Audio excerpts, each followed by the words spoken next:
अस्सलाम वालेकुम, this is doctor Wasim. कैसे आप सब? ठीक है, फिट हैं?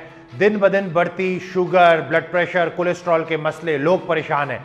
लेकिन अब परेशानी नहीं लेंगे क्योंकि आप लोगों के लिए खुशखबरी है।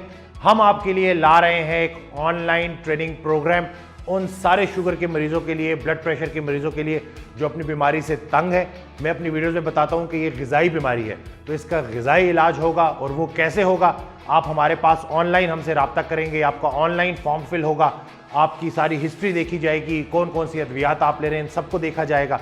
उसके बाद आपका एक व्हाट्सएप का ग्रुप बनाया जाएगा और उस ग्रुप में डाइटिशियंस, डॉक्टर्स, सर्टिफाइड ट्रेनर सब मौजूद होंगे जो कि आपके साथ शाना बशाना ऑनलाइन आपके साथ चलेंगे और आपको प्रॉपर डाइट और एक्सरसाइज के जरिए इन बीमारियों से निजात हासिल करके दिखाएंगे। और ये वो प्रोग्राम है जिससे बहुत सारे लोग फ़ायदा हासिल कर चुके हैं, तो अब आप भी उन लोगों में से हो सकते हैं कि जिनको इंशाल्लाह फ़ायदा मिलेगा। तो देर किस बात की है? अभी रजिस्टर करें और अपनी फिटनेस जर्नी का सफ़र स्टार्ट करें।